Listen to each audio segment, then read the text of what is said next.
First time ko na nga lang itong ginawa at napunta pa kami sa kabilang bundok. Hello mga mamshi sa Japan, ohayo gozaimasu!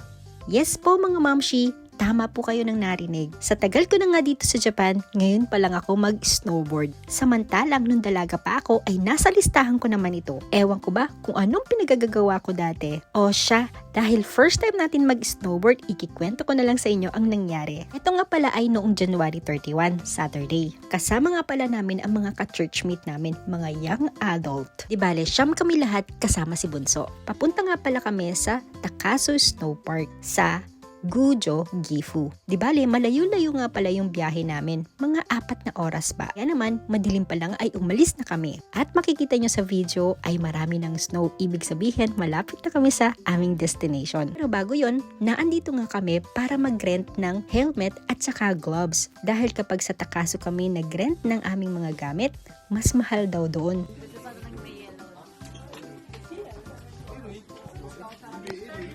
At sumunod naman ay dito naman kami sa pangalawang store. Bale, dito naman kami magre-rent ng board at saka shoes namin. Oo nga pala, di bali nakapag-reserve na nga pala kami sa online. Mas makakamura ka nga pala kapag sa online ka nag-rent sa kanila. At eto nga na, andito na nga kami sa aming destination. Pero bago ko ituloy, meron nga pala akong isi-share sa inyo. May boses pa sa loob mo na sumisigaw, ipaghiganti mo ang sarili mo. Ibalik mo ang sakit na ibinigay nila. Gaganti ka ba? Kapag sinaktan ka, kapag pinagtaksilan ka, kapag binigo ka ng mga taong pinagkakatiwalaan mo, madali sanang gumante, madaling magbitaw ng masasakit na salita, at madaling iparamdam sa kanila ang sakit na ipinaramdam nila sa'yo. Pero tanungin mo ang sarili mo, magiging masaya ka pa talaga kapag gumanti ka? O lalo ka lang magiging alipin ng galit, pait at sama ng loob? Ang paghihiganti ay parang apoy. Akala mo'y makakapagbigay ng ginhawa, pero sa huli, ikaw rin ang masusunog. Hindi mo kailangan gumanti para patunayan ang halaga mo. Hindi mo kailangan sirain ang puso mo para lang ipakita na nasaktan ka. Dahil ang tunay na lakas ay hindi nasusukat sa paghihiganti, kundi sa kakayahang magpatawad. Kahit masakit, may mga laban na hindi mo kailangan ipaglaban. May mga taong hindi mo kailangan patunayan. At may mga sakit na mas gagaling kapag isinuko mo na lang sa Diyos. Hayaan mo ang Diyos ang humawak ng hustisya. Hayaan mo siyang gumante sa paraang hindi sisira sa puso mo. Dahil kapag ikaw ang gumante, puso mo ang napapagod. Pero kapag ang Diyos ang humawak, ikaw ang binibigyan ng kapayapaan. Piliin mong maghilom, hindi gumante.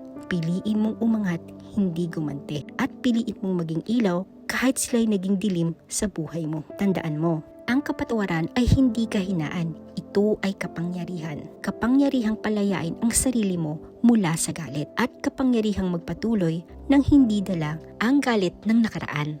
O sana po naintindihan niyo po ang sinabi ko.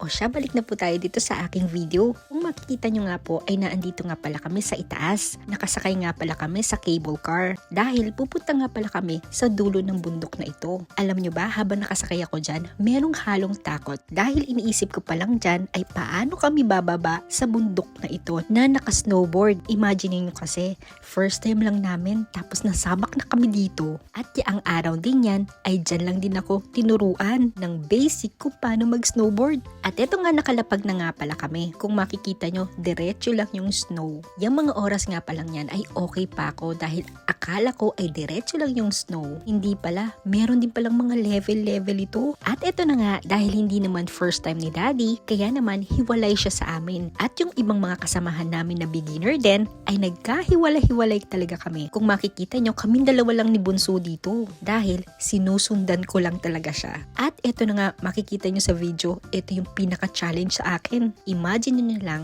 kung paano ako bumaba dyan, na nakaupo lang ako pababa, na pinipilit ko talagang tumayo pero hindi talaga ako makatayo, at habang tinatawag ko yung anak ko.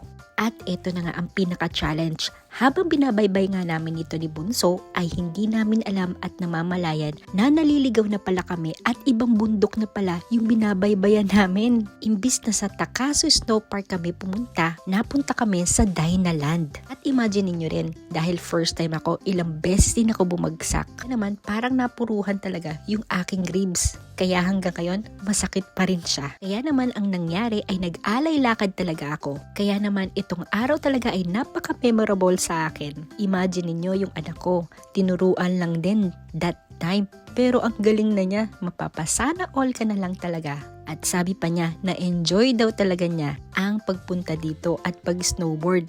At next time daw, gusto pa rin daw niyang pumunta. O siya, hanggang dito na lang po muna. Salamat po sa pagsama and God bless!